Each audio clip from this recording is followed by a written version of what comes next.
pouquinho mais tarde, porque ele está participando do fechamento de outra palestra, né? Pessoal, então, muito bom dia. O pessoal está chegando aqui, dando continuidade, né, ao SEMAC, a Semana Acadêmica, excelentes palestras, né, no decorrer de toda essa semana. Eu estou aqui, então, dando uma liberada. Temos aqui, né, falando para o Arthur e para a Bárbara, não somente alunos da arquitetura e do urbanismo, mas temos também alunos da engenharia civil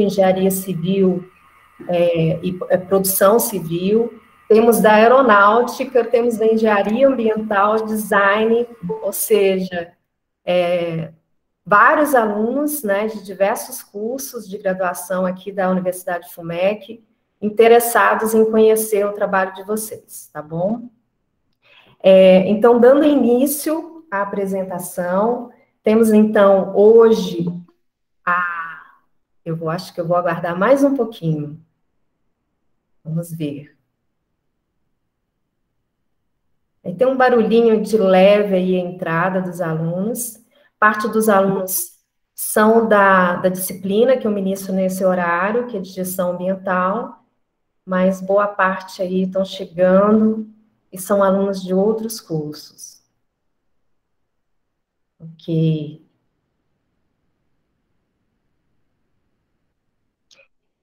Pessoal, então, muito bom dia. A nossa palestra é Projeto Teto, a missão de construir o mundo a partir da engenharia, arquitetura e voluntariado.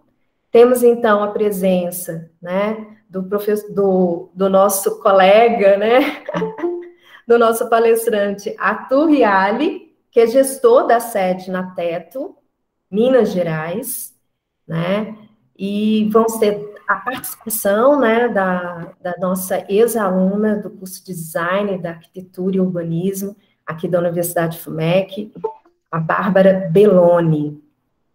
E, então, sejam muito bem-vindos. Eu gostaria que, no início da fala de vocês, de cada um de vocês, se apresentassem um pouco mais, antes de iniciar, então, a palestra. Arthur, fique à vontade para compartilhar a tela, tá? E sejam muito bem-vindos. Agradeço de antemão a disponibilidade de vocês exporem aí um pouquinho, né, do trabalho tão bacana que vocês realizam. Obrigado. Obrigado aí, professora Renata. Bom dia a todos. Bom dia, Bárbara. É um prazer para mim estar aqui também representando a Teto, né, que é essa instituição que eu faço parte desde 2018. Enfim, acredito muito no trabalho, acredito na potência, né, dessa juventude que se organiza para poder pensar e refletir sobre questões urbanas, e não só pensar e refletir, mas principalmente propor e tentar fazer, né, assim, tentar resolver. Eu sempre gosto de colocar tentar, porque são problemas urbanos extremamente complexos, né, que a gente acaba lidando no nosso dia a dia. Mas, bom, me apresentando, a pedido da professora Renata, meu nome é Arthur, eu tenho formação na área de humanas, eu sou, né, venho da comunicação, jornalismo. Olha aqui, olha ela aqui. Ela faz parte de um projeto. Tem alguém que está com o áudio ligado. Isso. Só um minutinho. Vamos ficar atento aí com o áudio ligado. Ela deve vir aqui agora com a Leila, no dia do casamento. Eu acho que é a Laura Belloni. Vou pedir para você desligar o microfone. Acho que deu certo agora. Beleza, Arthur? Por favor, continue. Não, bom que a gente já quebra o gelo, né? Não fica nervoso. Isso. Bom, enfim, né? Então eu tenho essa trajetória acadêmica na comunicação, mas sempre pensando em refletir em questões do fazer coletivo, da mobilização, e acaba que nessa prática a gente vai aprendendo muitas coisas. Então, eu entrei na Teto como voluntário em 2018, fui voluntário de 2018 até 2020, e em 2021 eu entrei para a organização como equipe contratada, né? Então, hoje eu trabalho na Teto, como a professora Renata trouxe, como gestor de sede, e Enfim, temos muito o que conversar hoje ainda, eu acho. Bárbara, se você quiser também trazer um pouco, se apresentar. Bom dia, eu sou Bárbara, eu estudei aí na FUMEC, né? Eu vim da FUMEC nas minhas 2 últimas graduações, tanto no design quanto na arquitetura, e ao longo desses anos eu tive contato com alguns projetos que envolviam essa área social, até pelo meio acadêmico mesmo, como os projetos. E recentemente, quando eu formei, uma semana, 2 depois que eu formei, uma amiga minha que já fez o projeto, já participou do projeto, me chamou para participar do evento desse ano. Eu falei assim, vai ser uma ótima oportunidade, porque era uma coisa que eu já tinha interesse, só que não dava tempo mesmo, porque quando a gente se voluntaria, é necessário uma dedicação também, né, ao processo e ao projeto. Então, eu achei uma oportunidade excelente. E aí cheguei a conhecer o Arthur numa das edições, algumas semanas atrás, né? E aí surgiu a oportunidade da gente falar a respeito e expandir o projeto para um número maior de pessoas também. Legal, e é isso, é sempre muito legal tá falando sobre a Teto, né, tá espalhando essa palavra. E aí, só para a gente se organizar também, para todo mundo entender como é que a gente pensou a dinâmica desse espaço, né? Primeiro eu vou trazer um pouco do contexto da organização, né, de um ponto de vista mais institucional, falar um pouco dos projetos e tudo mais, e posteriormente a Bárbara vai trazer a visão dela e a experiência dela na organização, assim, e aí, enfim, a todo momento, por favor, levantem a mão, façam perguntas, que isso não seja uma aula bancária, né, assim, enfim. Bom, então, para a gente aquecer, eu pensei de fazer uma breve enquete, eu acabei de jogar aí no chat um link para um site que chama mente.com, e aí embaixo tem um código, que são alguns números. E aí eu queria pedir lá, quando vocês abrem o Mente e vai aparecer uma caixinha, coloquem esse código e escrevam, né? Vai aparecer 3 entradas para vocês colocarem. Qual é o nosso papel na construção das nossas cidades? Eu queria fazer essa pergunta para a gente começar aí o nosso diálogo, começar a esquentar aí as turbinas. Vou projetar minha tela, com a licença de todas.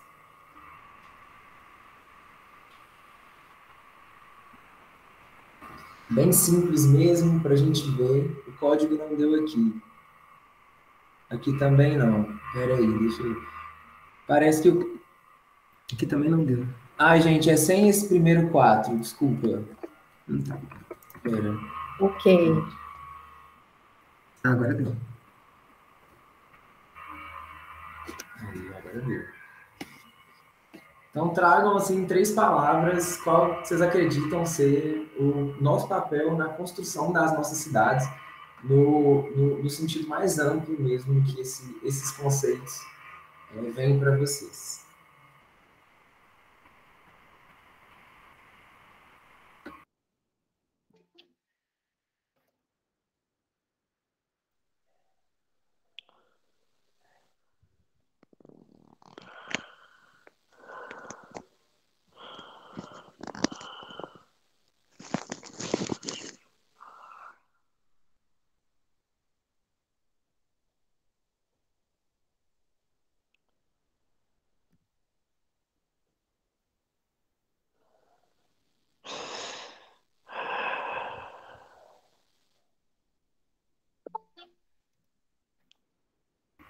Já estão aparecendo algumas respostas.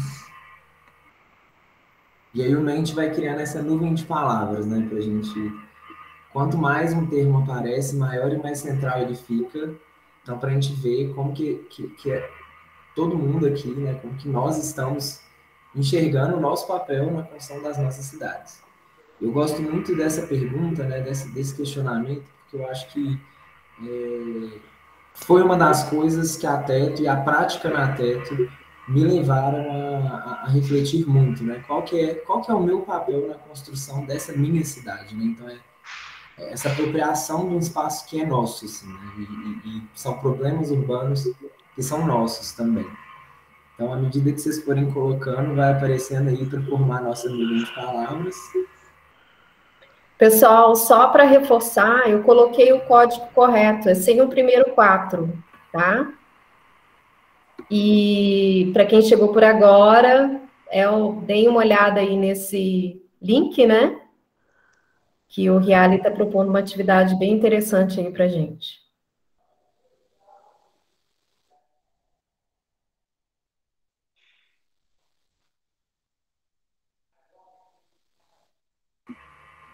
Bom, interessante. A gente já está vendo aí desenvolvimento aparecendo, grande, né? Garantir a qualidade de vida, cuidar, buscar a sustentabilidade. Tá pouquinho mobilidade. Só. Oi? Pode continuar, Arthur, tá tranquilo. Ah, tá. Legal. Fluidez, qualidade de vida, igualdade, gosto muito. Organização, expandir, interessante. Saúde, cuidar, buscar a sustentabilidade, garantia de direitos, legal. Desenvolve planejamento aí aparecendo grandão. Saúde, bom. Enquanto o pessoal tá completando aí a nossa nuvem de palavras, ela vai continuar disponível. Vocês podem ir mandando aí também durante a fala. A gente vai completando aos poucos, mas já estou vendo que planejamento ficou bem grande aí, né? Planejamento, planejar. Legal. A ideia de trazer essa primeira questão mesmo é a gente esquentar as turbinas, né? Bom, então, agora falando um pouco do que viemos falar hoje, né? Falar um pouco sobre a Teto, queria propor mais um breve convite à reflexão. Eu juro que vai ser o último reflexivo, o último momento reflexivo dessa primeira etapa, mas vai ser bem breve mesmo, é uma mentalização, uma visualização que eu gosto muito de propor e de fazer. Então, queria pedir para quem topar, assim, as câmeras estão desligadas agora, mas para quem puder e se sentir confortável, fechar os olhos para a gente fazer um momento de reflexão. Então, esse convite, né, fechar os olhos e visualizem o seu quarto, a casa, onde vocês estão, a sala, a cozinha. Visualizem o tamanho dos quartos. Vocês estão aí, cercando vocês, protegendo vocês nesse momento. Respirem fundo, agora é sempre bom, né? Uma inspiração e uma inspiração para a gente chegar nesse espaço.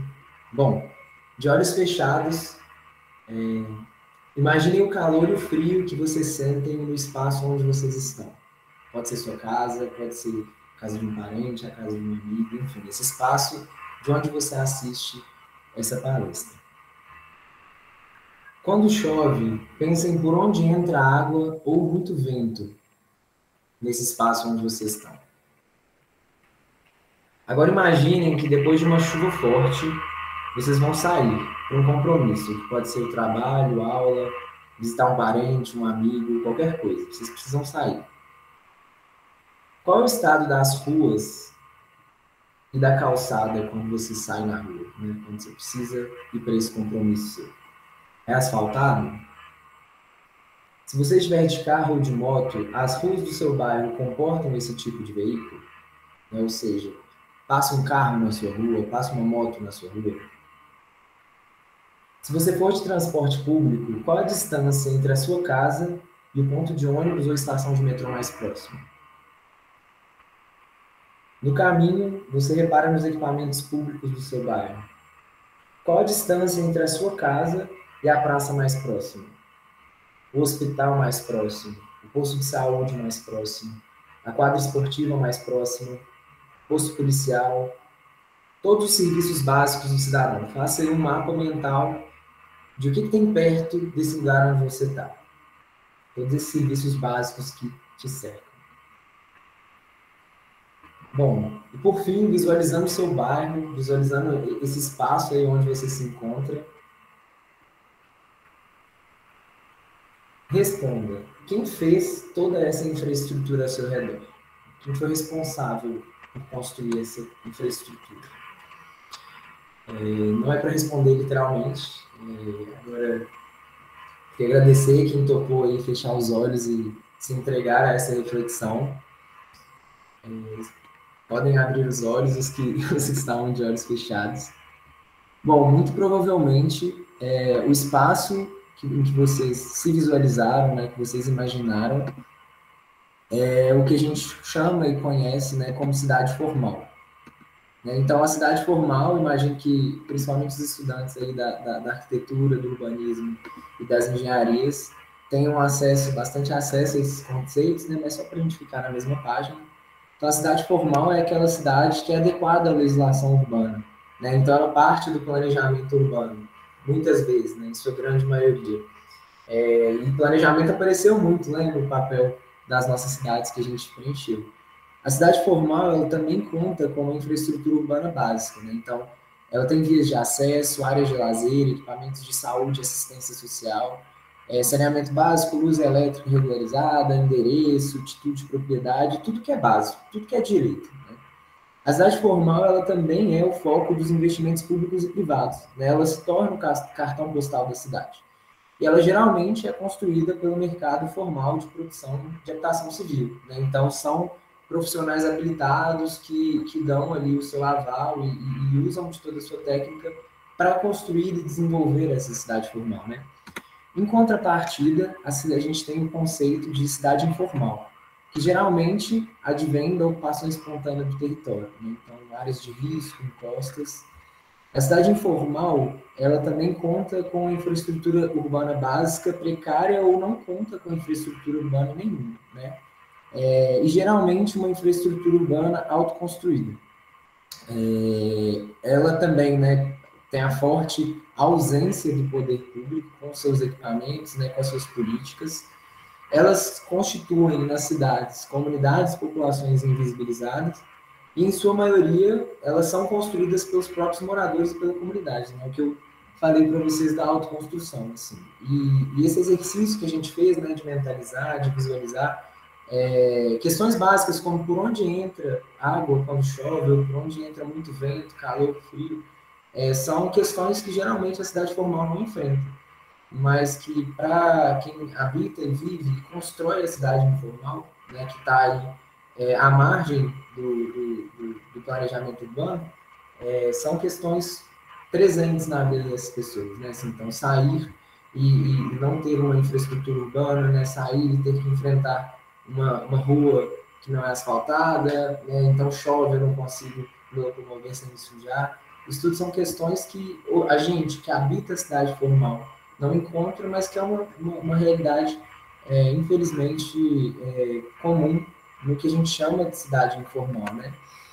E, enfim, em termos de habitação, eu gosto bastante dessa imagem, ela é de uma comunidade que a gente atua lá em São Paulo, porque ela traz muito bem exemplificado os contrastes, né, do nosso Brasil, o que é a cidade formal, que está acima dessa linha, e o que é a cidade informal, né, que são essas tipologias habitacionais aí, essas casas abaixo da linha, né? Então a gente vê que o mercado formal, né, a cidade formal, ela é bem estruturada, ela conta com habitações seguras e com habitações dignas, enquanto a cidade informal, né, ela advém da autoconstrução nessa primeira faixa, aí, que são as casas de madeirite, lona, que são talvez o expoente máximo do déficit, né, habitacional que a gente tem.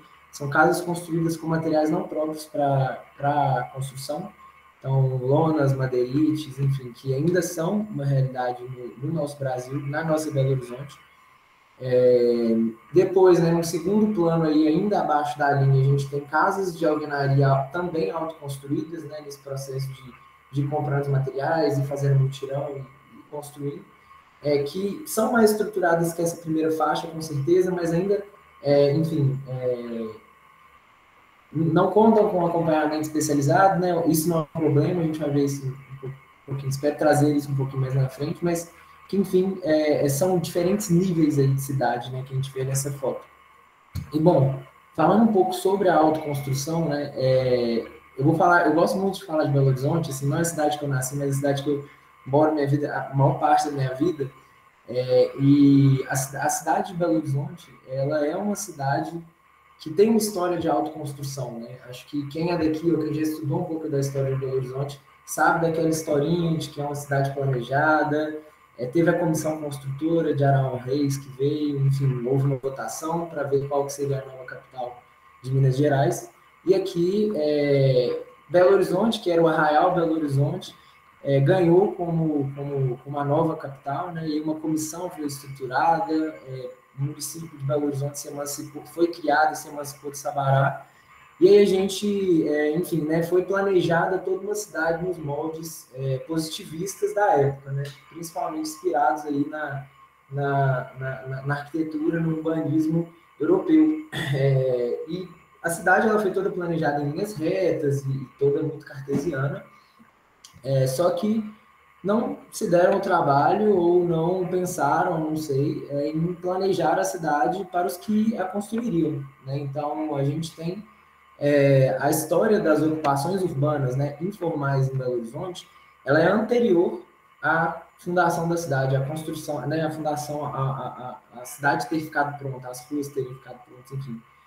Porque os trabalhadores da construção da cidade não tinham onde morar, eles não tinham espaço dentro da contorno, né? Então, desde o início da nossa cidade, né, de Belo Horizonte, da nossa, eu falo nossa, mas, enfim, não sei quem ia de outros lugares, mas desde o início de Belo Horizonte, a gente tem autoconstrução e a gente tem ocupações urbanas acontecendo, né? Porque não pensaram, não planejaram para as pessoas que iriam construir a cidade.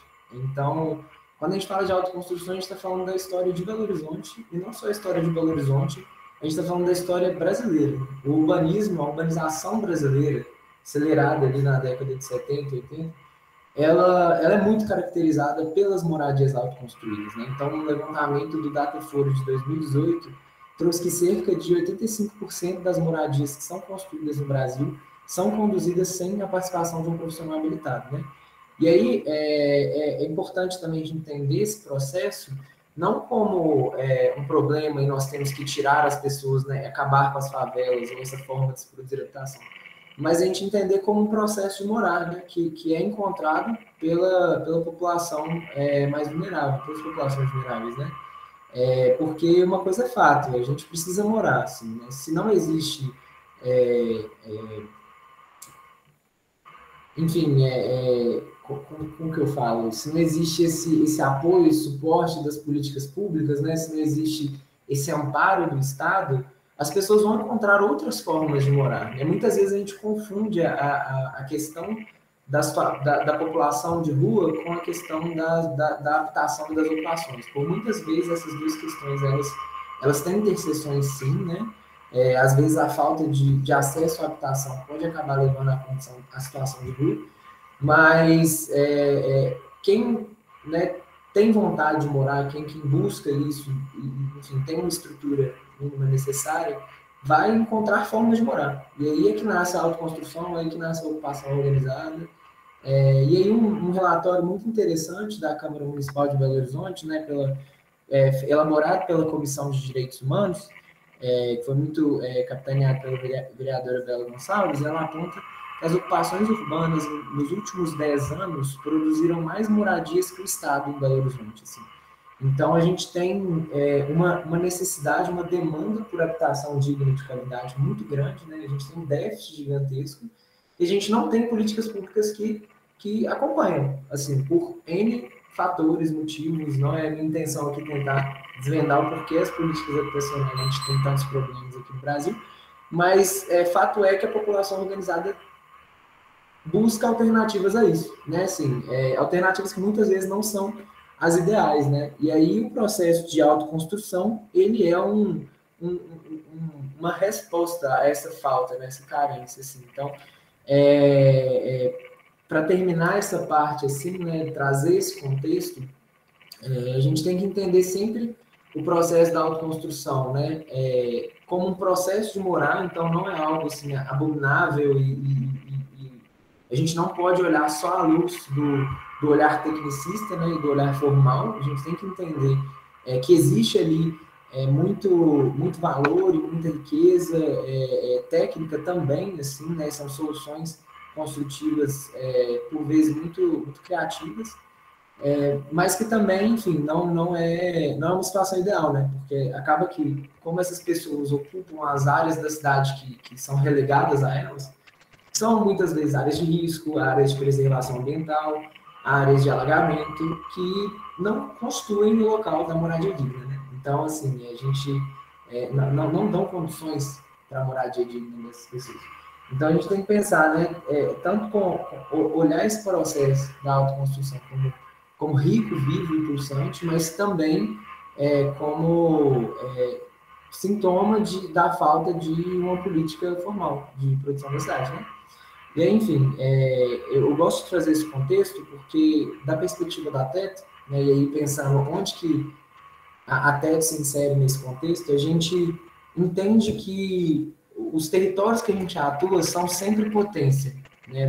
A gente não chega com soluções prontas, a gente não vai impor uma prática ou um apontamento de que é desenvolvimento, né? Assim, então, a gente sempre entende, né, e tenta fazer com que se confluam saberes mesmo, né? Entende o valor do que já é feito para a gente confluir e buscar soluções, né? Então, bom, como que a Teto se insere nesse contexto agora? Tem uma frase aí do Nelson Mandela, que eu também gosto muito, que diz que a pobreza não é um acidente, assim como a escravidão é apartheid.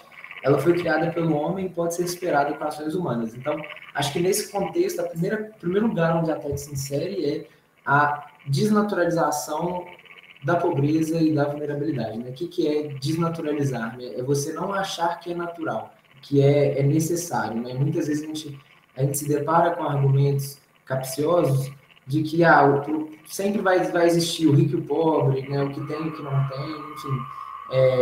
Não entrando nos detalhes filosóficos dessa questão, mas a gente acredita que a extrema vulnerabilidade, a extrema desigualdade não são condições naturais e inatas ao ser humano. A gente é uma condição que foi construída historicamente, é uma condição que a sociedade e o ser humano conseguem resolver também, né? Então a gente se insere nesse contexto a partir desse lugar de tentar buscar soluções. A nossa causa é a América Latina, né? A TETO é uma organização que surgiu como TETO no Chile, lá em 1993, 98, não lembro agora, assim, mas tem bastante tempo. Surgiu no Chile e com a união de jovens voluntários, né? Eles teve um desastre natural e eles se uniram para dar uma resposta, né, a esse desastre e perceberam que, poxa, aqui tem muita potência, né? Aqui nessa comunidade tem muita potência e a gente pode fazer alguma coisa. E aí, esses jovens foram se articulando, a TETO foi ganhando mais cara de organização, se institucionalizando, e hoje está presente em 18 países na América Latina e Caribe. Então, a gente acredita que a nossa causa é a América Latina, né? A gente tem escritórios espalhados aí por todos os países e a gente parte dessa perspectiva latino-americana. Inclusive, o desenvolvimento que apareceu lá na nossa reunião de palavras, a gente tem várias discussões, né, sobre o que é aí na literatura, sobre o que é desenvolvimento, né, as noções de desenvolvimento. E até por ser uma organização que surge na América Latina, a gente parte de uma perspectiva latino-americana de o que acreditamos ser desenvolvimento, né? Então, desenvolvimento não é necessariamente o prédio espelhado, a rua cartesiana, enfim, os mega edifícios, mas sim o desenvolvimento, né, os caminhos, os rumos ao desenvolvimento vão ser ditos e precisam ser trilhados para as pessoas que habitam naqueles espaços, né? Então, pensando no contexto das favelas, assim, nunca um desenvolvimento vai ser pleno numa comunidade sem que essa comunidade ativamente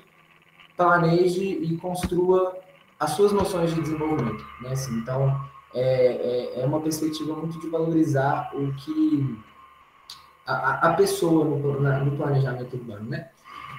Bom, e recortando agora a nossa causa para o Brasil, né? A gente é o 7º país mais desigual do mundo, então o Brasil não é um país pobre, né? O Brasil é um país desigual, a gente já está cansado de ouvir isso, e esses dados, eles infelizmente são desatualizados, né? Esses dados são de 2019, a gente sabe que a pandemia trouxe um abrupto crescimento da pobreza, né? Nas comunidades vulneráveis.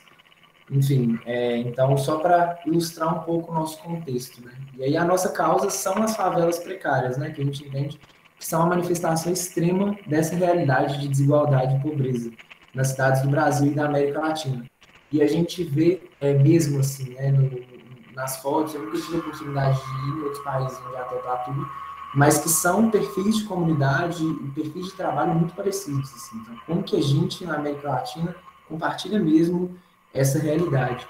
E a gente acredita que nessas favelas precárias, o fator humano ele se destaca como principal fonte de ação para a construção do habitat, né, com meios e recursos próprios ali. E as favelas precárias, né, elas são, além de precárias, né, a gente não pode estigmatizar e achar que são só isso, porque, por outro lado, elas são centros de inovação e manifestação do poder do trabalho na comunidade. Então, quando a gente pensa, né, quem fez toda essa infraestrutura aqui, né, que o coletivo usa, em comunidades onde não existe o Morbel, né, um Estado forte atuante, quem faz isso é a própria comunidade, né? E aí, isso são as reflexões que a Estar na TEP me trouxe. Pensar, poxa, eu não tenho ideia da história da rua da minha casa, assim, não tenho ideia de quem construiu isso, por que construiu isso. E são privilégios que eu só me interesso por isso se eu quiser, né? Assim, enquanto em uma favela precária, isso é uma realidade, uma necessidade. Então, assim, você precisa construir o seu espaço, senão não tem rua, senão não tem saneamento, não tem água, não tem luz. Enfim, então, a gente vê muita solução surgindo das favelas, né? E aí, aqui, onde a TEP está hoje, a gente chegou aqui em 2006, lá em São Paulo. Em Minas, a gente chegou em 2018, mas em 2017 foi a nossa primeira ação. E além desses 6 estados, né, São Paulo, Paraná, Rio de Janeiro, Minas, Bahia e Pernambuco, a gente hoje está atuando também em Goiás e no Distrito Federal, que são sedes que abriram esse ano e ainda não estão realizadas. Em números, né, a gente está em 18 países na América Latina. Nesse tempo, a gente já construiu aqui no Brasil mais de 4.000 moradias de emergência e já finalizamos, junto com os moradores, mais 50 projetos comunitários. E mobilizamos aí mais ou menos uns 70 mil voluntários em todo esse processo, né? E, enfim, é uma organização que movimenta bastante pessoas. Isso é uma das coisas que me deixa bastante emocionado ao ver também. A nossa missão, então, é trabalhar com determinação nessas comunidades precárias para superar a pobreza por meio da formação e ação conjunta dos moradores e moradoras, né? Jovens voluntários, voluntários e outros atores. Então, a gente acredita nessa união entre moradores, voluntários e articulação para a gente buscar soluções, né? Porque a nossa visão é uma sociedade mais justa, igualitária, integrada e sem pobreza, em que todas as pessoas possam exercer plenamente seus direitos e deveres e tenham oportunidades para desenvolver suas capacidades. Trazendo uma esquematização mais teórica, né, a gente, então, tem essa visão com 2 propósitos, né, então, nosso propósito de superar a pobreza e de formar jovens. Os nossos pilares são 4, né, então, a gente acredita no desenvolvimento comunitário a partir dessa perspectiva das comunidades, conscienciação social, incidência política e desenvolvimento institucional. Então, a partir desses 4 pilares, a gente enxerga 2 finalidades, né? 2 coisas que a gente produz nos territórios onde a gente atua, que é o fortalecimento das capacidades comunitárias e o desenvolvimento de soluções de moradia e habitat. E é isso, né? A grande questão é como planejar iniciativas coletivas, né? Como instrumentalizar a gestão participativa do espaço e como fortalecer comunidades cujos direitos são sistematicamente violados. Bom, essas são questões que eu não tenho a resposta para elas, mas a gente tem o nosso modelo de trabalho, que busca articular soluções a isso, né, essas perguntas. Né? Porque se a gente está falando de trazer o desenvolvimento, né, a partir da perspectiva das comunidades, a gente está falando de planejamento coletivo de iniciativa urbana, sabe? A gente está falando de prerrogativas aí que a nossa legislação urbana, desde o Estatuto das Cidades, traz como necessário o planejamento urbano, que a gente vê que, enfim, essas comunidades não estão incluídas, né, nesse planejamento. Então, nem mesmo a cidade formal, a gente tem várias questões aí, né, sobre a elaboração de planos, enfim.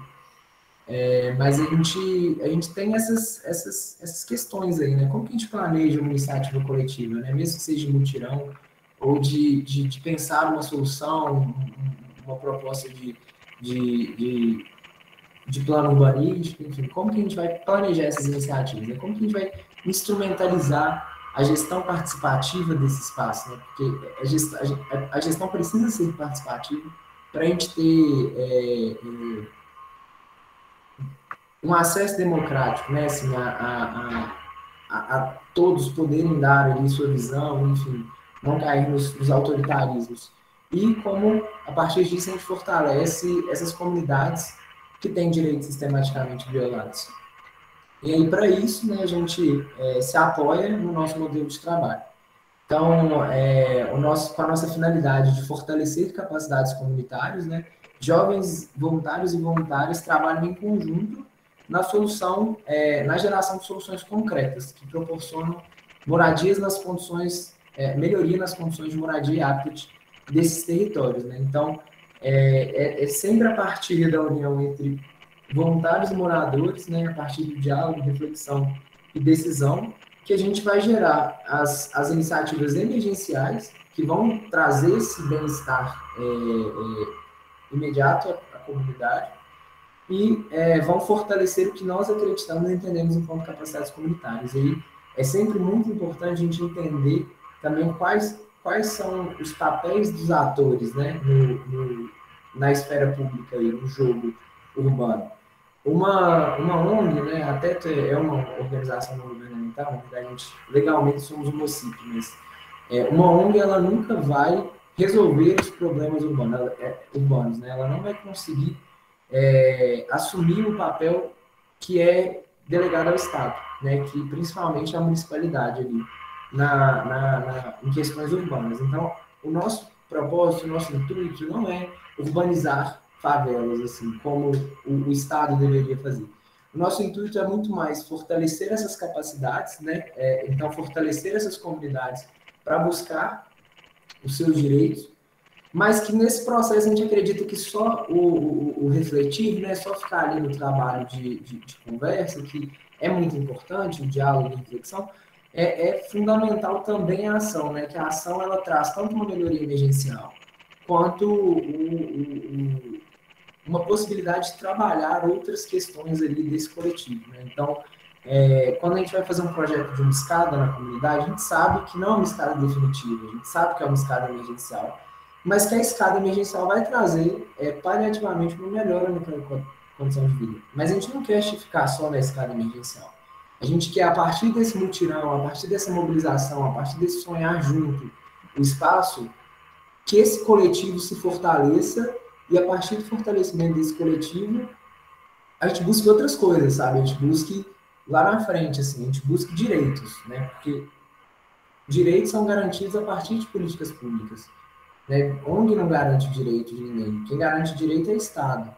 Então, se a gente não pressiona pela boa formulação e boa gestão de políticas públicas, a gente nunca vai conseguir garantir direitos. Bom, e aí, voltando, fiz um pequeno, grande parêntese, mas voltando à nossa mesa de trabalho, ela é bem simples, é um modelo bem circular, né? Que a nossa metodologia, que começa no início, que é quando a gente procura por novas comunidades, a gente aplica enquetes de comunidade, a gente faz os eventos que a gente chama de mutirões de visita, né? Que é para conhecer o contexto urbano daquela sede. Depois a gente apresenta o trabalho para a comunidade, né? A gente se apresenta e a gente constitui o que a gente entende por mesa de trabalho. Né? E nessa mesa de trabalho, voluntários e moradores vão fazer ações de diagnóstico, né? Que é o que a gente chama de diagnóstico participativo comunitário, para entender quais são os problemas, né? Então passa a etapa da problematização, a desnaturalização ali das realidades. A gente faz uma priorização, um entendimento das redes e dos recursos que a própria comunidade já tem, e a gente bola um plano de ação. Então, assim, né, a gente constitui uma mesa de trabalho, a gente vai procurar ali um problema, uma falta, uma carência ou um desejo, e vai transformar isso num plano de ação, né? Porque a gente também não vai ficar só no diagnóstico, a gente quer, de fato, realizar, né? Então, na terceira etapa, na verdade, a etapa da ação é quando a gente parte para a ação conjunta, e é quando a gente faz a mobilização comunitária, a gente bota a mão na massa, executa, enfim, a gente faz esse sonho que foi pensado pela mesa de trabalho acontecer. E, no final, a gente sempre tem a etapa de avaliação, que é quando a gente celebra, a gente avalia em conjunto e a gente se pergunta, é um reinício ou é o fim do trabalho, né? A gente reinicia o trabalho ali naquela comunidade ou a gente entende que o trabalho foi encerrado. E aí, assim, a gente atua nas comunidades, né? E com duas finalidades, igual eu já trouxe para vocês aqui, isso um pouco mais sistematizado, né? Então, os nossos propósitos, as nossas finalidades na comunidade são duas. Né? Então, fortalecer as capacidades comunitárias e desenvolver essas iniciativas de moradia e habitat. A gente entende o que é capacidade comunitária, né? A gente entende, a gente tem uma definição teórica de o que a gente entende que são essas capacidades que vão levar à autogestão daquele território. Né? Então, a gente acredita que o nosso trabalho nessas etapas de planejar, de fazer junto, de fazer diagnósticos e outras atividades ali no meio do caminho, vão fomentar e tem que fomentar a identidade comunitária, a organização comunitária, a participação comunitária e o trabalho em rede, né? Que juntas, essas 4 capacidades que um coletivo, que uma comunidade tem, elas levam esse coletivo à autogestão, que é o ideal. Né? Então, a gente não tem o propósito de tutorar comunidades, né? de pensar ou caminhar por comunidades.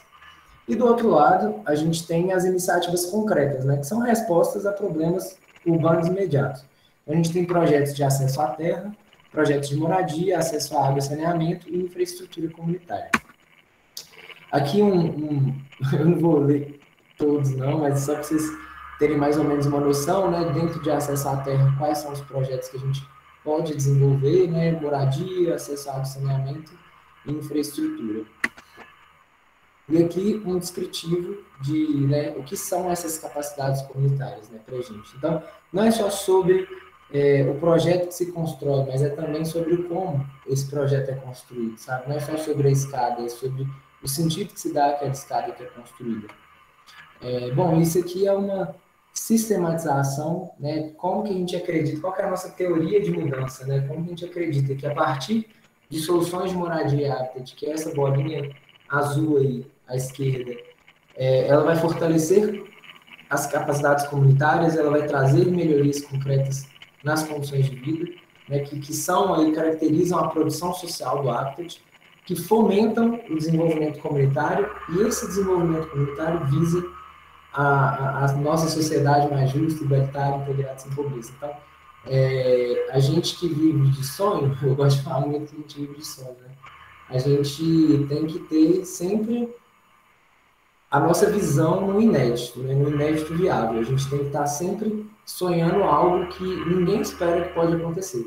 Mas a gente tem que também ter os 2 pés aqui na terra, né? Os 2 pés no chão.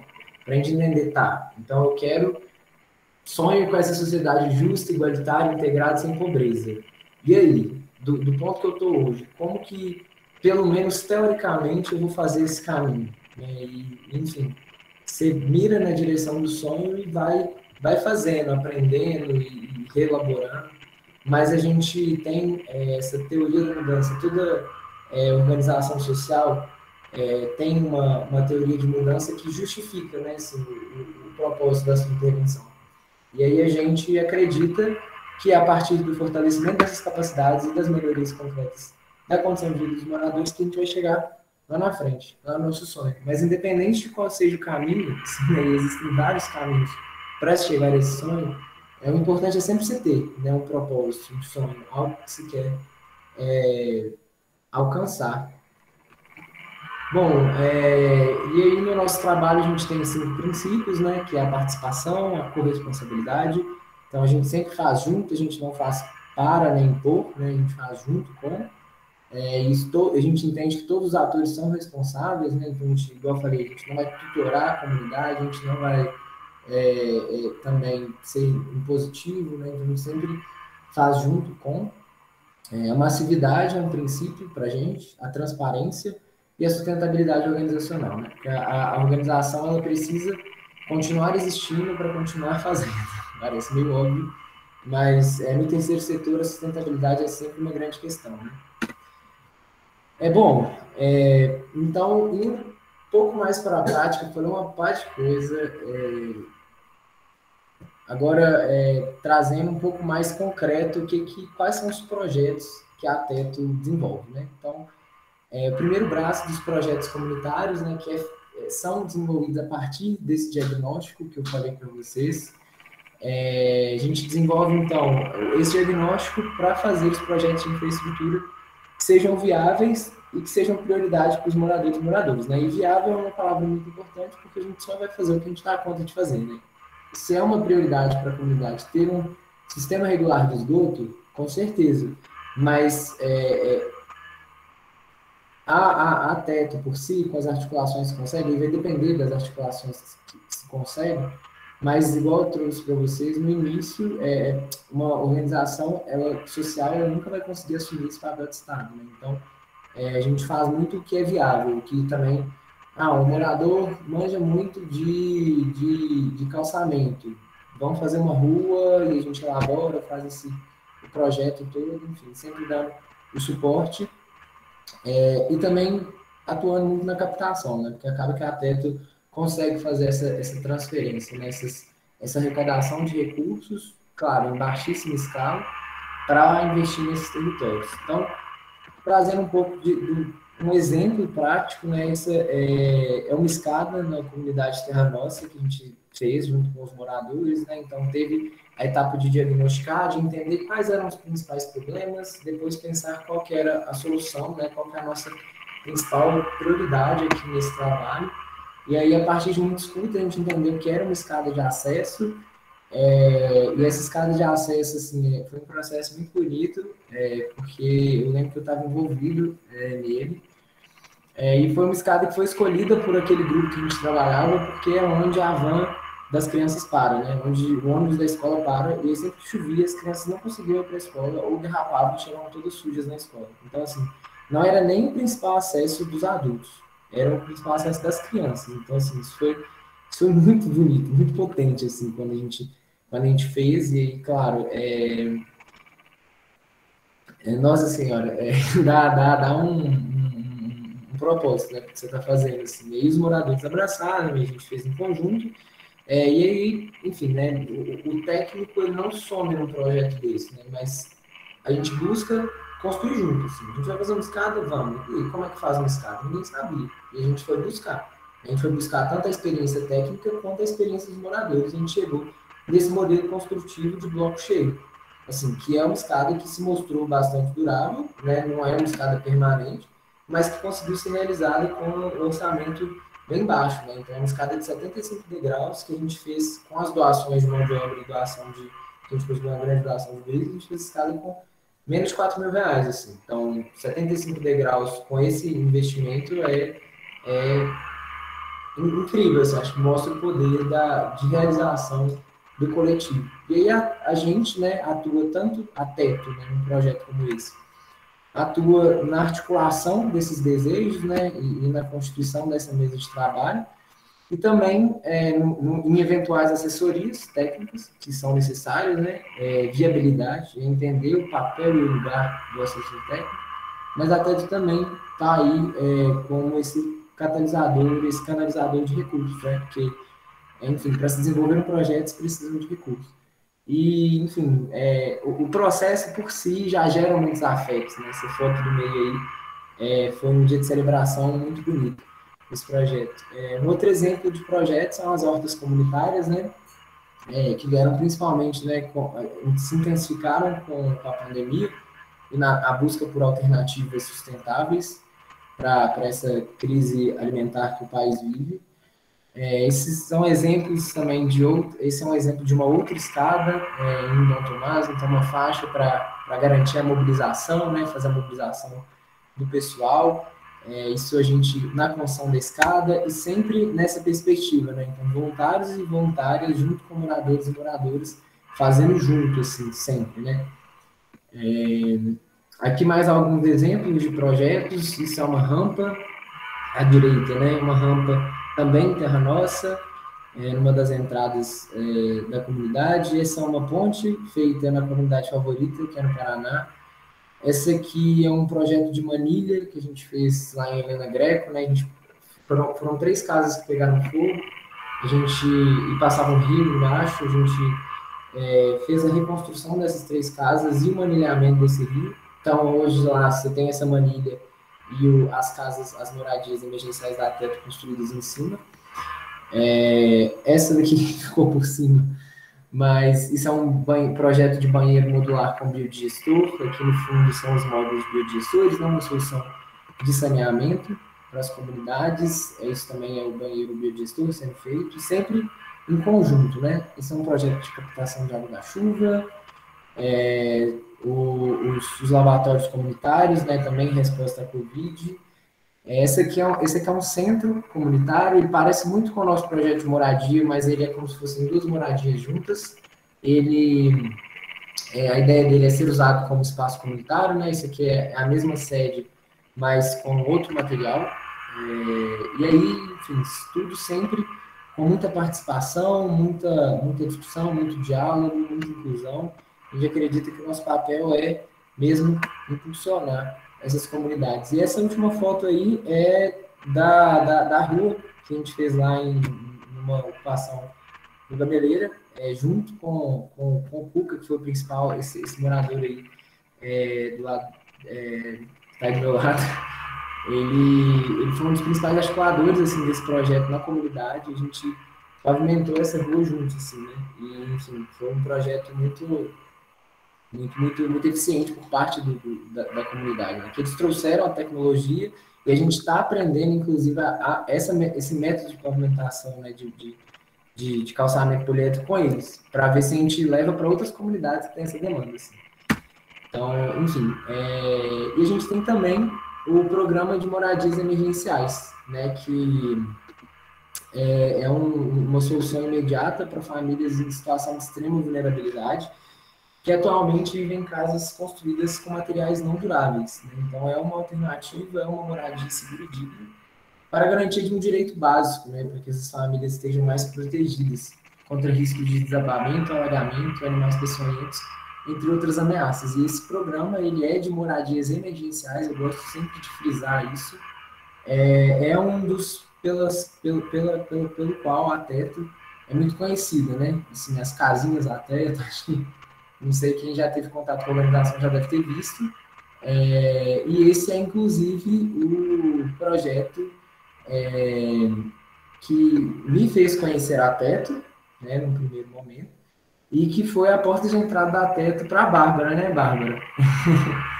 E aí eu queria aproveitar, assim, para passar a palavra para a Bárbara nesse momento, para falar com mais propriedade sobre a construção, né, que Bárbara acabou de viver um processo construtivo aí com a organização, acho que pode trazer com bastante propriedade o que é, né, a construção.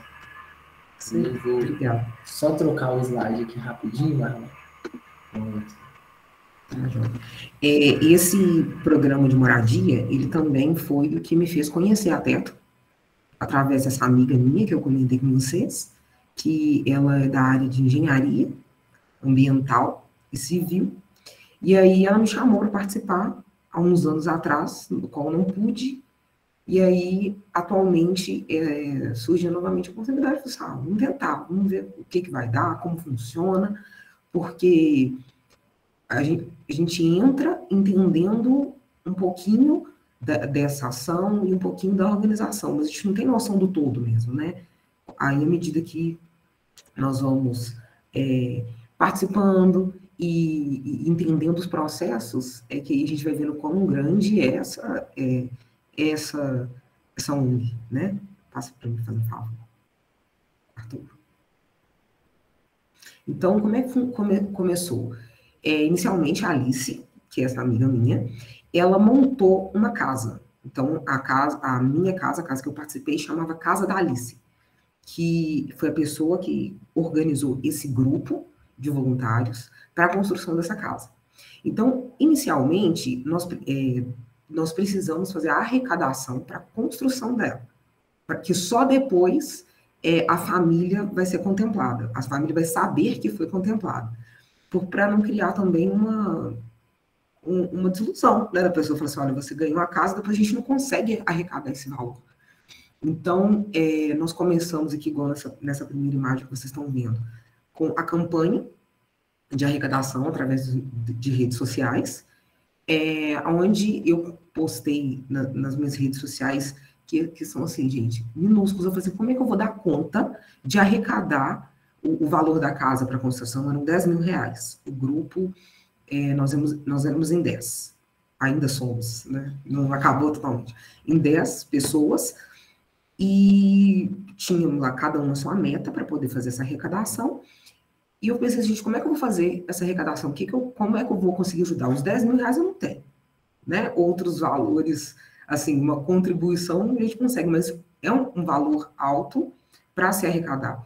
Então, nós começamos nós criamos algumas campanhas publicitárias que a Teto também já tinha disponibilizado uma série de materiais que são autorizados, né? Porque como uma questão muito grande, tem questões de imagem, então a Teto já disponibiliza uma série de documentos, insumos que nós possamos usar para fazer essa divulgação. E aí nós pensamos, então, em pedir as doações, que poderiam ser doações direto pelo site. Criamos rifas e vendemos pão de mel. Foi que o grupo que eu participei conseguiu para poder arrecadar esses valores. Então, dentro das rifas, nós conseguimos algumas doações. Então, teve uma pessoa que faz tatuagem, ela forneceu também a doação da tatuagem quando vendia a rifa. Tinha produtos de maquiagem, beleza. O açaí também, que nós conseguimos uma doação de uma conhecida que tem uma loja de açaí, e no meu caso, eu fiquei assim, o que eu posso oferecer? Né? Eu falei assim, olha, acabei de formar, posso oferecer projeto, né? Então, foram coisas que nós colocamos para conseguir arrecadar esse valor. E uma das coisas que todo mundo ficava perguntando, assim, mas como é que vocês vão construir uma casa com R$10.000? Né? Como é possível? Como é que é isso? Então, aí, a gente foi também aprendendo para explicar para as pessoas como é que funciona. Passa para mim, por favor.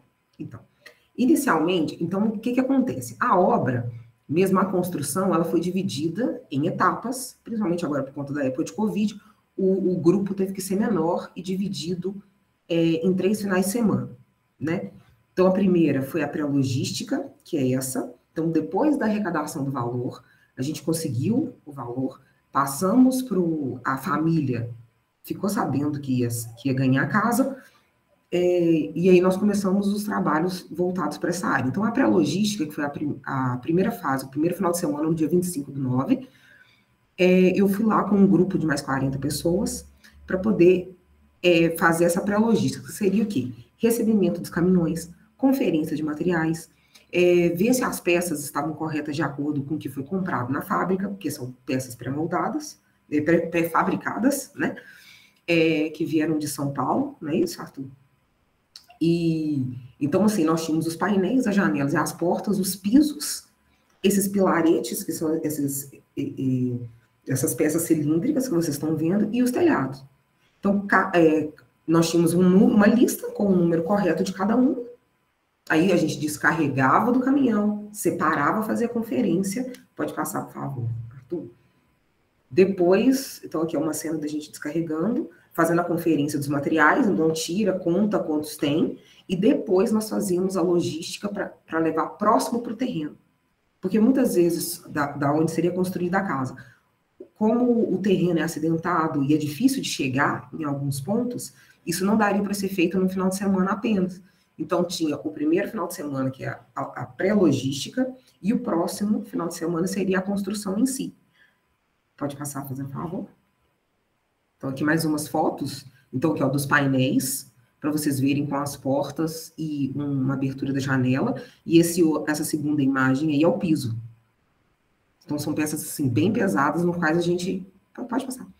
No quais a gente transportou, fez a conferência, transportou e deixou próximo ao local. No segundo final de semana, nós tínhamos a logística e a construção, porque a logística não acabou só na pré-logística. Ainda tinha que receber areia, brita, cimento, uma série de outros insumos para conseguir fazer a parte da fundação. Vocês vão ver mais lá para frente que eu vou falar, a fundação, que é um negócio super complexo, não, é uma fundação mais simples.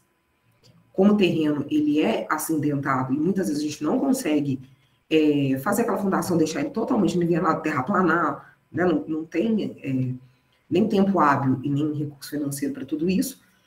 Então, então é feito aqui, igual nessa foto que vocês estão vendo, a marcação de onde a casa ficaria. Então, lá no terreno, o lote a pessoa já tem. Então, a casa que eu participei, por exemplo, tinha uma casinha construída, no qual a própria família se disponibiliza a retirar ela de lá para no outro final de semana entrar a casa nova. Tá? Pode passar, por favor. Então, aqui, ó, aí tem nessa foto, fazendo a fundação. Então, vai lá todo mundo, eu não sei o nome desse equipamento especificamente, mas faz o furo, preenche ele com o cimento, né? Coloca o pilarete, chumba ele lá, faz a base para construir a casa por cima. Então, as casas são elevadas, até mesmo por essa questão do terreno, e para ficar longe do solo, né, para não dar infiltração, ficar longe, afastado das chuvas, não ter aquela interferência direta, e por conta de bichos, etc. Pode passar, por favor. Então, aqui, ó, nós temos uma imagem de um outro evento, não foi o que eu participei, porque as fotos ainda não foram disponibilizadas. A gente, a Teto, ela pede para a gente não tirar foto, não ficar divulgando, exatamente porque envolve uma série de outras questões. A família está lá, tem o direito de imagem de uma série de pessoas, e também para ficar tudo organizado pelo próprio evento, né, pelo próprio Teto.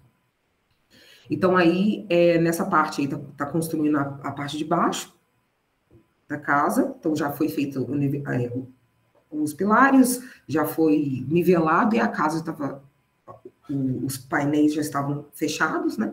Passa fazendo favor. Aí, aqui, ó, aqui nós temos outras imagens da casa. Então, assim, a ideia dessa casa, como o Arthur falou, não é resolver o problema da habitação, mas sim facilitar para essa família conseguir ter um teto, que é o básico, para reduzir uma preocupação anterior a qualquer outra que ela possa querer ter, né? Então, assim, você tentar procurar um emprego, tudo é a partir do endereçamento, né? Uma coisa que nós vimos aí por várias vezes o pessoal de arquitetura, que esse é um princípio básico, que é a moradia, e depois que você já parou de se preocupar com a chuva, com o vento levando sua casa, com o bicho entrando, aonde acomodar as coisas que você tem, você consegue dar continuidade a outras coisas que são importantes também, né? Então, a intenção dessa moradia é isso, é ajudar a iniciar, a diminuir os problemas para que ela possa pensar em outras coisas importantes também, que a família possa pensar. Então, vocês estão vendo aí que é uma construção simples, não tem banheiro, não tem sala, é um cômodo para que essa família possa viver. E com o tempo, ela pode ir ampliando, fazendo as estruturas que a família achar necessária para que ela consiga dar andamento na vida, né? Assim, conseguir ter outros tipos de preocupação. Então, aí, depois a gente coloca pode continuar isso. Os painéis, fecha, põe as portas e os telhados. Isso tudo é feito em 2 finais de semana. Então, o primeiro é a logística dessa parte, depois a construção. Então, começa 5 horas da manhã, estamos indo para pegar o dia, né? E aí termina por volta aí de 6, 6:30, quando o sol já não está ajudando ali. E nessa fase da construção, elas são feitas no sábado e domingo, foi feita no último dia 2 e 3, no final de semana, e agora, recentemente, no dia 16, semana passada, foi feita a parte da pintura. Então, tem algumas tintas, a família escolhe a cor que vai ser da casa dela e pinta. Então, essa pequena construção acaba nesses 3 finais de semana, que para a gente, de um modo geral, pode parecer uma coisa muito simples, mas para aquele que está recebendo e também para quem está lá na construção, são coisas muito significativas. Assim, pode passar, fazendo favor. Aí aqui tem outras fotos também, que tem a plaquinha de bem-vindo, que a própria família fez, a família vai customizando com o tempo, e é muito interessante, é muito legal, é muito bom ver a felicidade das pessoas quando elas percebem que elas estão ganhando, não é nem que elas estão sendo contempladas, não vou falar ganhando, porque tem todo um esforço envolvido aí também por eles. Eles têm que participar da parte da construção, de todas as etapas, eles participam das reuniões, toda aquela primeira parte que o Arthur explicou, eles têm um envolvimento, a família é escolhida, então tem aí também um certo merecimento, né, dessa família para receber, mas assim, quando a gente chega, a pessoa já está muito alegre em ver a gente lá, nunca viu, e participa de todas as etapas. Quando começa a ver as peças, já você vê que a pessoa já até muda o rosto até muda, sabe? Fica assim, é uma alegria muito boa para quem tá vendo, sabe? E pode passar, por favor, Arthur. Aí aqui tem uma outra foto, quando finaliza a casa, então já tem algumas casas já nessa comunidade, além de outras ações da Teto também. Quando nós estivemos lá, o Arthur ia me mostrando, à medida que a gente ia entrando na comunidade, olha, essa escada nós fizemos numa outra ação também. Então, tem várias ações pequenas, pontuais, mas significativas para aquela comunidade. Pode passar, por favor? Aí, aqui, por fim, a única foto que nós batemos lá no dia da pintura, que foi uma foto para a gente, e uma frase que eu achei legal, que eles divulgavam para a gente toda hora, dentro do andamento do projeto, que era essa: quando nos juntamos para apoiar as comunidades, podemos ampliar nossos impactos. E é verdade, porque eu nunca achei que eu fosse conseguir arrecadar o valor dos 10 mil, claro, junto com a equipe, conhecendo tão pouca gente para poder juntar dinheiro. Mas aí uma pessoa ia conhecendo a outra. Estou vendo aqui na reunião tanto de gente que eu falei, olha, estou participando de um projeto, você pode participar e fazer uma doação? Se você não puder doar, você pode divulgar. E aí, aquele pouquinho, eu com poucos 500 seguidores, cada um pediu para mais um, e aí a gente conseguiu fazer com que a arrecadação e a construção da casa fosse possível. Isso. Arthur, você quer acrescentar mais alguma coisa? Tá perfeito, Bárbara, para mim. Aí, o que mais pode ser interessante, assim?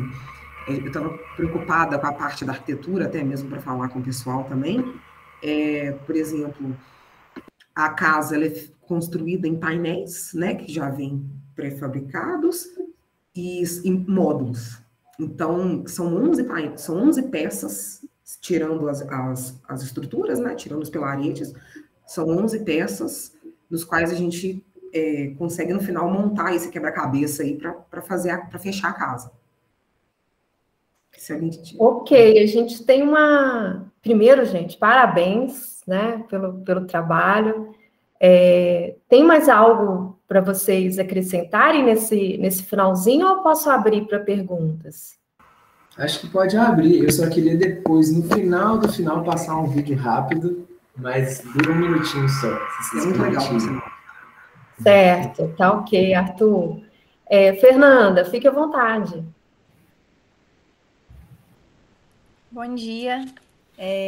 Prazer aí, Arthur. Bárbara, eu já conheço, né, Bárbara? Trabalhei com a Bárbara na EAC, a empresa júnior, inclusive fui um dos rostinhos aí que eu imagino que ela tem associado quando ela falou que pediu pro pessoal aí, né? A gente ajudou na época, a EAC ajudou a fazer a divulgação também do projeto.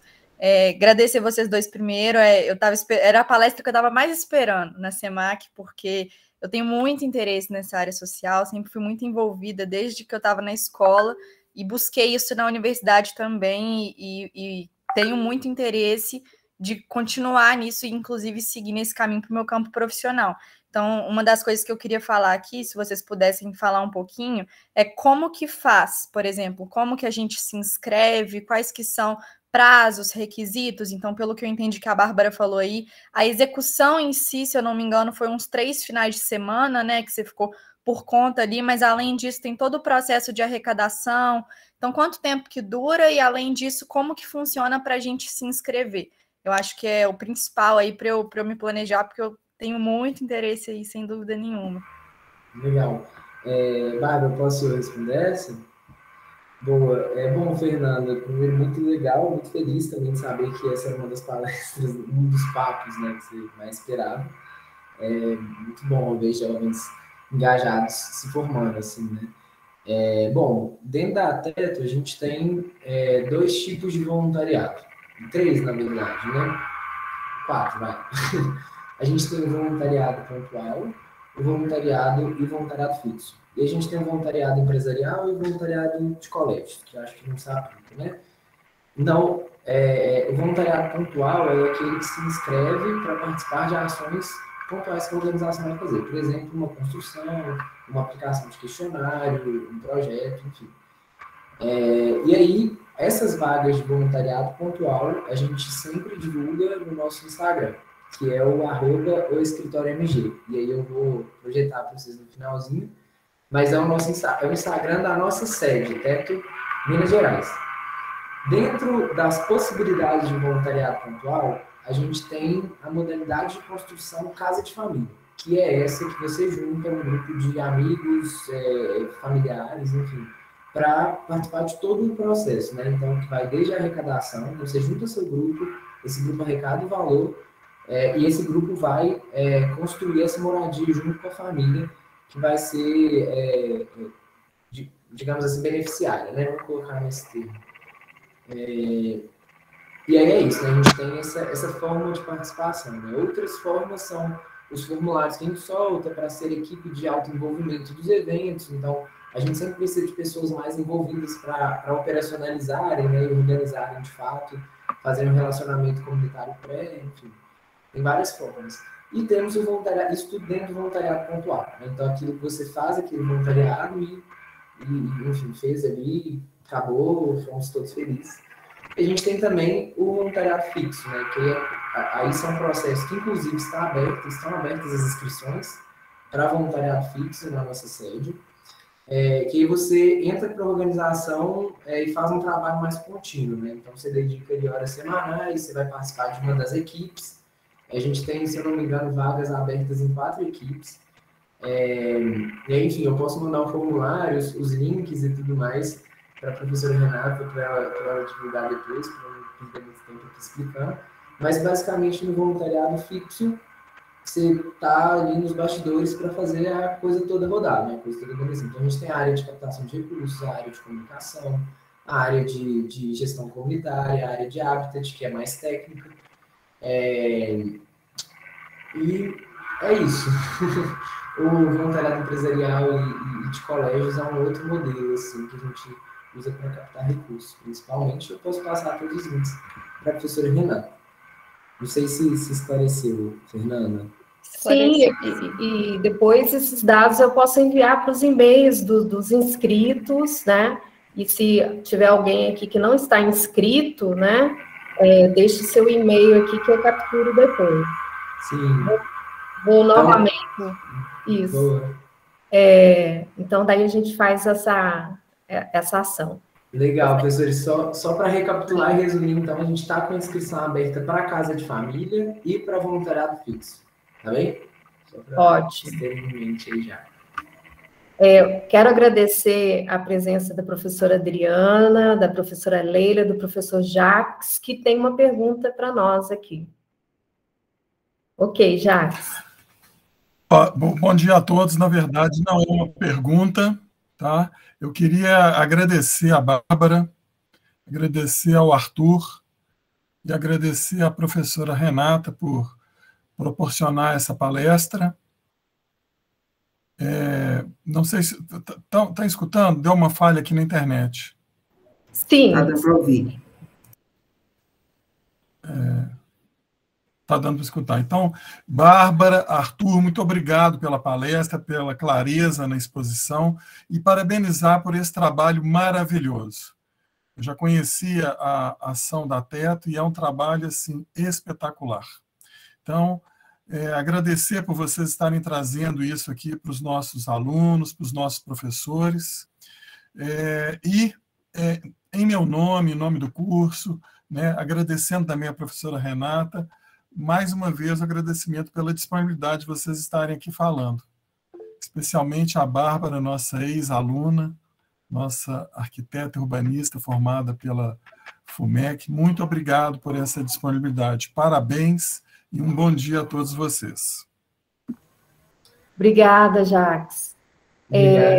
Professora Adriana Tonani tem uma fala. Tudo bom, professora? Tudo bem, e aí, gente? Prazer, Arthur. Bárbara. Professora.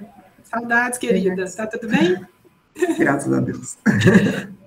Gente, Arthur, eu trabalho com arquitetura hospitalar, então eu tenho uma grande preocupação com questões sociais, sabe? E eu acho que a oportunidade que os alunos têm de trabalhar com questões sociais é uma oportunidade única na vida de um profissional, porque a gente se forma e se molda de acordo com as experiências que a gente passa durante a profissão. E eu acho que passar um momento na sua vida por uma questão social e tentativa de ajuda e de trabalho colaborativo é importantíssimo para a formação do arquiteto urbanista. Então, acho que o trabalho de vocês é um trabalho muito rico e muito importante, e eu acho que colabora substancialmente para o entendimento de uma dimensão, que é uma dimensão coletiva, de enfrentamento de problemas e de limitações, de falta de dinheiro e de dificuldade de tecnologias e de, até às vezes, de entendimento, né, do que são os processos e qual é esse desafio social, que são coisas muito reais e muito presentes na nossa sociedade e que muitas vezes passam despercebido, porque nem sempre a gente tem esse contato, né? Esse contato possível, próximo dessa necessidade muito real, muito crua. Então, acho que o trabalho da Teto é um trabalho muito importante para a formação dos estudantes e para a formação dos profissionais do futuro. Então, acho que talvez a gente devesse eleger como cidadão e como arquiteto urbanista sempre uma causa, né? Um propósito que complementasse a nossa ação comercial mesmo, a nossa ação de ganhar a nossa vida, de ter o nosso ganha-pão, né? da nossa sustentabilidade econômica individual, familiar, e associada sempre a uma causa, né, uma parcela do nosso tempo doada para que a gente consiga melhorar a nossa coletividade. Então, acho o trabalho da Teto uma coisa muito importante. Os alunos que puderem ter essa experiência, né, e de passar pela Teto e de passar por essa escolha de uma responsabilidade social, eu faço muitos trabalhos de extensão, né, pela universidade, trabalhando com a comunidade, eu acho importantíssimo como formação do profissional do futuro. Né? Então, vocês estão de parabéns, eu acho muito legal, só queria ter essa fala de otimismo aí, de incentivo, que eu acho importante, né? E acho bastante legal o trabalho de vocês. Dou assim, os parabéns pela iniciativa e pelo esforço, né? Pela resiliência, porque muitas vezes a gente fica desanimado, né, de, poxa, não vou conseguir, ou está tão difícil. A gente passa por isso nos nossos trabalhos sociais. E aí é a curva descendente, né, na hora que a gente fala assim, não vou conseguir. Mas a gente logo em seguida pega aí uma curva ascendente e toca para frente, e faz, e acontece, e aí quando a coisa concretiza, é de uma satisfação enorme, né, de você ver isso pronto, sendo usado, tendo uma melhoria de qualidade de vida para as pessoas, isso é muito legal, né? Então, vocês estão de parabéns, viu? Bom, eu queria agradecer a professora Adriana, muito obrigado, professor Jacques também, pelas palavras e pelo incentivo. Para a gente é muito importante também estar podendo trazer um pouco do trabalho que é feito, que, enfim, né, tem todas as suas limitações, mas que, acho que como a professora Adriana trouxe muito bem, quando a gente vê algo sendo concluído, né, o material, e por isso que para a gente fazer é muito importante, é de uma recompensa humana gigantesca, assim, né? A gente que é sonhador, a gente tem que se alimentar sempre desses pequenos feitos, sabe? A gente que busca conciliar esse propósito com o nosso fazer, com a nossa prática. Eu acho que a professora Adriana também tocou num outro ponto, eu acho assim, né? E hoje, trazendo um pouco da minha experiência também de vida, hoje eu trabalho no terceiro setor, né? Então, hoje, assim, não são os melhores salários, assim, você não vai estar como num grande escritório ou, enfim, numa grande empresa, mas tem suas outras recompensas e suas outras dimensões, né?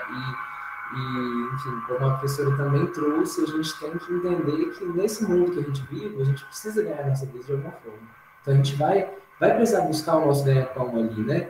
E não precisa ser uma escolha ou 8 ou 80, né? Ou eu vou fazer um trabalho franciscano de abrir mão de todo o meu tempo e minhas coisas, me doar 100% ao coletivo, ou eu vou ser um mega capitalista empresarial e não vou ligar para o outro, assim. Acho que essa visão dicotômica é um pouco coisa do passado, assim, né? Então, acho que independente de onde se está, isso é uma coisa que até me trouxe muito, assim, né?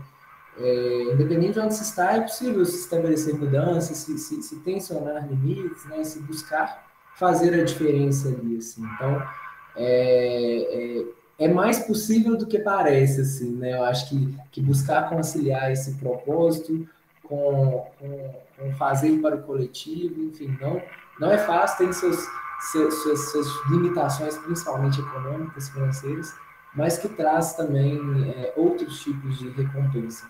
Então, se eu pudesse deixar também uma palavra de incentivo assim, para todo mundo, infelizmente, viver 100% de ideal a gente não vive, né? A gente não vai conseguir fazer só o que a gente quer, mas a gente também não precisa viver só do que parece certo ou que querem que façamos, assim, né? Não do ponto de vista transgressor, eu falo assim, mas do ponto de vista é possível viver de sonho, assim, sabe? Eles não precisam acabar quando a gente sai da faculdade.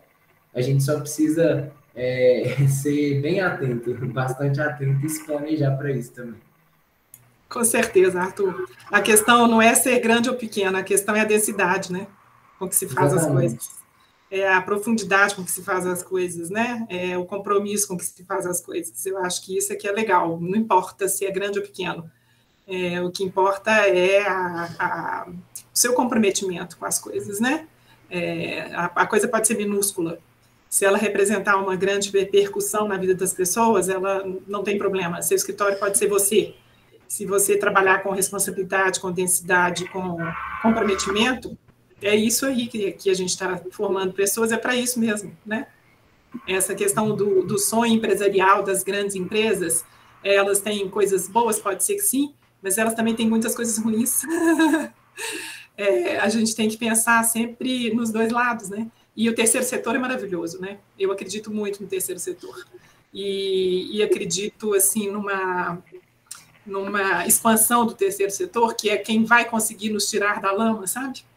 Quem vai conseguir fazer transformação é o terceiro setor, porque é ele que faz essa interface entre a realidade dura e a possibilidade, por exemplo, financeira, né, das grandes empresas, delas aplicarem o seu dinheiro via terceiro setor nos setores mais vulneráveis. Então, acho que o grande integrador, o grande discurso que vai fazer com que as coisas aconteçam é o terceiro setor. Né? Eu acho importantíssimo, assim. Há uns 3 anos atrás, ou 4 talvez, eu tive num seminário no Palácio das Artes do terceiro setor, junto com algumas iniciativas da Igreja Católica, junto com a Fundação Dom Cabral, junto com prefeitos, com pessoas que estão interessadas no bem comum. E eu acho que o bem comum ele é traduzido pelo terceiro setor, pelas operações do terceiro setor, né, que tentam ajuntar na complexidade do cotidiano aquelas iniciativas que são promissoras e arrecadar de pessoas que estão pensando no bem comum, sejam pessoas físicas ou pessoas jurídicas, as possibilidades de verba e de financiamentos que não passam só pela gestão pública, né? que podem passar por outros caminhos de pessoas que estão pensando no bem comum, e são muitas pessoas, e a gente não pode, pelo mau exemplo, a gente não pode generalizar. Então, a gente não pode generalizar os políticos pelos maus exemplos de políticos ruins, ou os grandes donos de empresa como todos os empresários capitalistas malvados. Não é por aí. Essas posições dicotômicas, como você mesmo disse, Arthur, essa coisa de pensar o bem e o mal, né? O sim e o não. Então, todo empresário é ladrão, todo empresário não quer o bem. Não é assim. A gente tem que despojar desses preconceitos em relação a tudo. E, na verdade, quando a gente pensa dessa maneira, a gente tem um poder de atração de pessoas que pensam igualmente muito grande. Então, o bem comum se ajunta. Né? Então, é só começar. Então, é essa história, é só começar. A partir do momento que você começa, isso vai acontecendo. E as pessoas que... É o famoso gambá, cheira gambá, né? A pessoa que pensa igual, ela é atraída por aquelas pessoas que pensam igual e as empresas que pensam igual, e aí isso vai crescendo. É um bolo fermentando, né? É um crescendo no forno. Então, eu vejo aí uma possibilidade enorme de muitas coisas bacanas. Né? Vocês estão de parabéns, eu acho que a mensagem é essa, assim, acreditar e acreditar nessa vivência dupla, né? De uma profissão que é produzida, vendida, consumida e também oferecida, colaborativa. Isso pode acontecer junto, né? Seu tempo pode ser duplo, seu tempo pode ser disponível para isso, para tipologias diferentes, de clientelas diferentes, necessidades diferentes, e a gente participar aí dessa construção de uma comunidade melhor, mais resiliente, né? Acho importantíssimo. Espero que os alunos aí se animem a participar, né, dessa iniciativa e de outras tantas que a gente tem por aí, que eu acho de um valor enorme. Ok? Muito obrigada, viu, gente, por apresentar esse trabalho maravilhoso aí. Obrigado, professora. Com certeza. Eu só um pequeno complemento, digo que é pequeno mesmo, mas é muito isso, né? A solução, ela é conjunta, né? Eu acho que não existe ninguém, se engana quem acha que está resolvendo todos os problemas do mundo, né? Sozinho.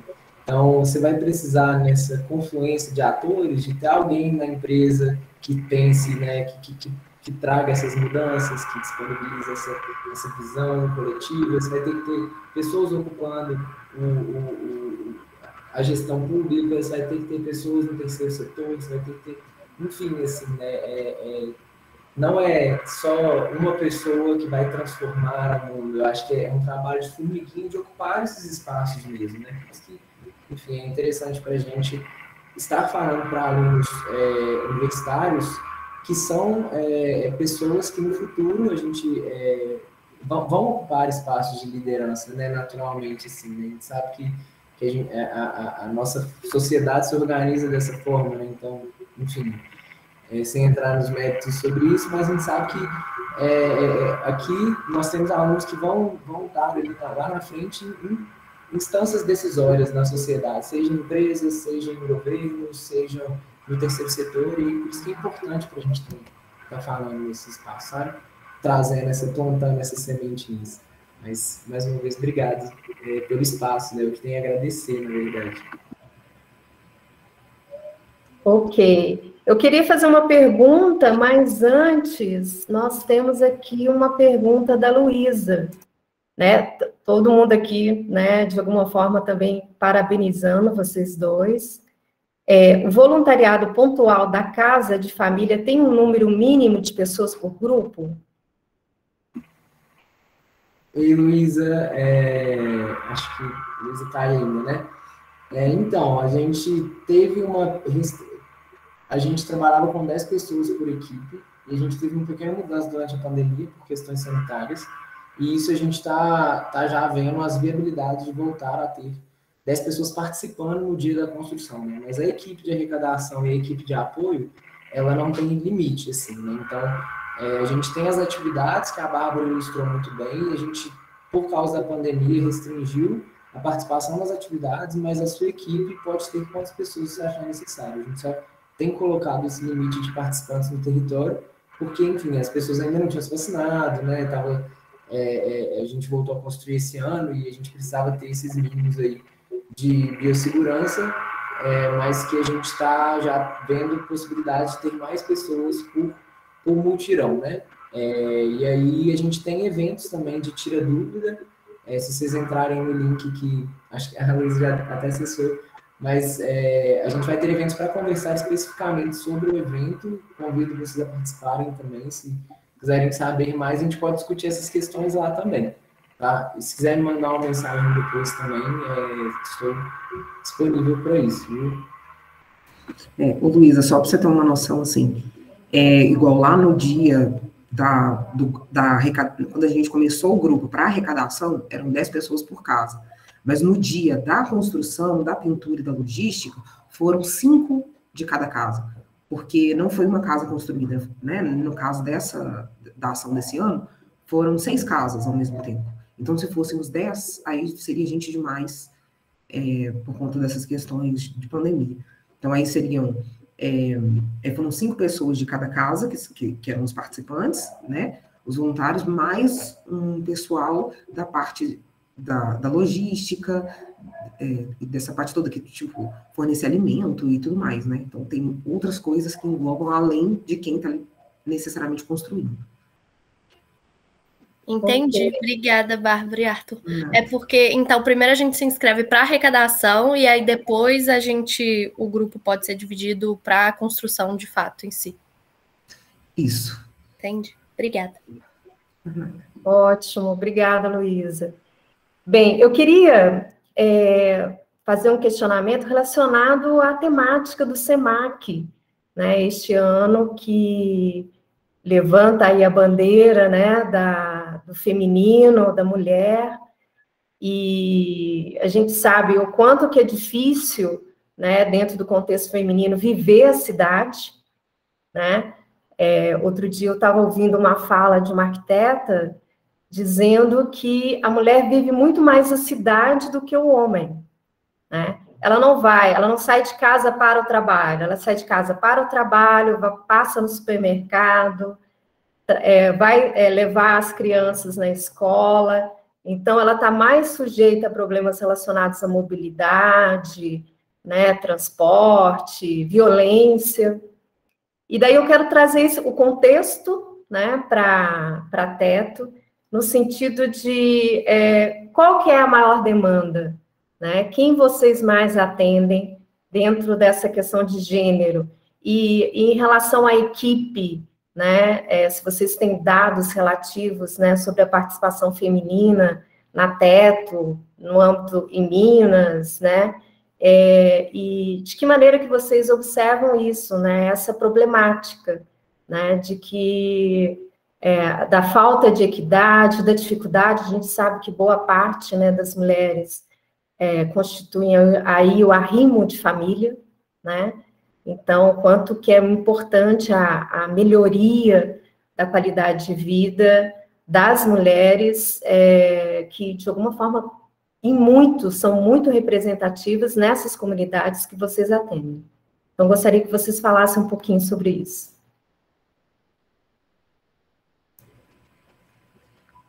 Pois é. Ó, eu acho que, em termos de dados, eu acredito que o Arthur vai ter até alguns dados mais concretos. Mas a percepção no local é que o número de mulheres é bem maior. Não só como voluntários, como os moradores que estão recebendo e sendo contemplados com a casa. Então, realmente, o público feminino é bem maior. Bom, pedir licença à Bárbara para complementar também. Eu acho que é importante, né, a gente sempre entender o nosso lugar e o nosso espaço quando a gente está falando de temáticas que não dizem respeito imediatamente a nós, né? Assim, enfim, falando um pouco sobre a questão de gênero, que eu acho que é uma preocupação da organização, assim, por coincidência, aqui em Minas a gente tem uma pessoa, né, que trabalha na organização, que é a Lu, e tem eu, então é um para um, assim, mas na maioria, né, fazendo um perfil da Teto, eu acho que essa é uma questão interessante da gente tratar mesmo. Um perfil institucional da Teto, a gente tem uma maioria de mulheres, assim, esmagadora, dentro da equipe contratada, né? A nossa direção executiva e as nossas gerências, a nossa direção executiva hoje é a Camila Jordan, e as nossas gerências, a gente tem só um gerente que é homem, né, da estrutura nacional, mas enfim, né, e quanto mais vai descendo, a gente vê aí um equilíbrio e por vezes um maior número de mulheres, né? Mas que isso não significa que não temos problemas, temos muitos problemas, né? Inclusive existe um comitê de gênero da Teto para buscar práticas de equidade nesse sentido. Então, em termos de diversidade, a gente tem um número equilibrado em gênero, mas, por exemplo, em raça, a gente tem uma discrepância muito grande, né? Do voluntariado, da equipe contratada, a gente tem, enfim, né, perfis além do LGB, né? O LGB a gente consegue abarcar, mas o QIA+, também a gente tem muitas dificuldades para conseguir esse voluntariado diverso. Né? Então, isso o perfil do voluntariado fixo e das pessoas que fazem parte da organização. Né? Na construção, por exemplo, eu acho um exemplo interessante, porque a gente tem uns cargos que fazem essa organização e essa gestão comunitária, que são ocupados, em sua maioria esmagadora, por voluntárias, e a gente tem os cargos técnicos, né, que são as pessoas que orientam os líderes, né, que são ali os monitores, que estão fazendo a gestão da obra, como se fosse assim. E esses cargos, eles vêm da experiência, né, não há um curso, você não precisa de um curso específico para ser um voluntário experiente, mas é muito mais da prática, da experiência, e a gente vê que quem ocupa esses espaços de liderança na obra são homens. Algumas sedes já fizeram estudos nesse sentido, e eu não tenho os dados aqui em mãos, mas é uma proporção, assim, de 3 para 1, assim, cargos desses técnicos. A gente não vê líderes experientes mulheres, né? Nessa coisa da construção em si. Porque a construção, ela acaba reproduzindo o que a gente é como sociedade, né? Então, ela acaba reproduzindo esse ambiente masculinizado, que, né, força bruta, não sei o que tem. Então, a gente tem muitas dificuldades para buscar essa equidade. Então, esse foi o perfil também dos eventos massivos, né? Quando a gente está falando de organização e gestão, a gente tem um perfil de voluntárias, mas a gente não consegue no operacional, assim, no fazer, o que é problemático, porque a gente acaba trazendo vários vícios e várias discriminações para dentro do ambiente da construção, né? Agora, falando das comunidades, assim, Renata, as comunidades onde a gente atua e as favelas vulneráveis, elas são negras e femininas. Assim, são mães solo, com muitos filhos, em sua maioria negras, uma idade média ali de 30 anos, sabe? São mães muito jovens também, que, né, é muito presente essa questão do abandono parental, né? O pai abandona, e a mãe segura o tranco. As lideranças que a gente tem, acho que de das 7, 8 comunidades que a gente atua aqui, só tem uma liderança masculina, que mesmo assim é apoiada por várias outras mulheres. Então, assim, a cara da luta pela moradia da organização comunitária, ela é feminina, sabe? Assim, os mutirões são as mulheres que pegam para fazer e tudo mais. Então, é isso, assim, é isso que eu percebo. A gente tem alguns dados, né, que a gente tem também uma prática de aplicação de questionários socioeconômicos, e a gente consegue traçar esse perfil sociodemográfico das comunidades que a gente atua, né? A gente vê isso, são mães, solo, muitos filhos e mulheres negras. Assim, é o perfil das vulnerabilidades que a gente atua, né? Claro, tem as exceções, né, tem os casos que não são a maioria, assim, generalizadas, mas a gente vê. E aí, como que a gente tenta adequar o nosso trabalho a isso, né? Assim, primeiro, dando protagonismo, né, a essas mulheres sempre. Por exemplo, na casa, quando a gente é um casal, né, a gente vai fazer a designação, a gente faz um contratinho, né, com alguma, para ter o símbolo ali, né, dessa doação. Então, sempre quem assina o contrato é a mulher, por exemplo. A gente sempre trabalha com a mulher, com a pesquisa da mulher, porque a gente vê que muitas vezes, por não ter a moradia, a propriedade ali, ela acaba ficando na mão de relacionamentos conflituosos, né? Então, a gente sempre parte dessa perspectiva. Então, se a gente está numa prioridade, né, entre construir para um homem ou para uma mulher em situações mais ou menos parecidas, a gente vai fazer a construção com a mulher, assim, na maioria dos casos, entendendo, enfim, que a autoconstrução é mais fácil para o homem, e entram várias questões, né, que a gente tenta fazer para poder dar mais protagonismo nessas mulheres que já são a sua maioria nas comunidades, né? Enfim. Acho que é isso, assim, esse perfil, organização, comunidade, sabe? E a gente tenta jogar no meio disso, assim, né? Tenta sempre trazer equidade nesse sentido. Escreveu muito bem, né? É o que a gente, de alguma forma, né, particularmente, eu esperava ouvir isso, né?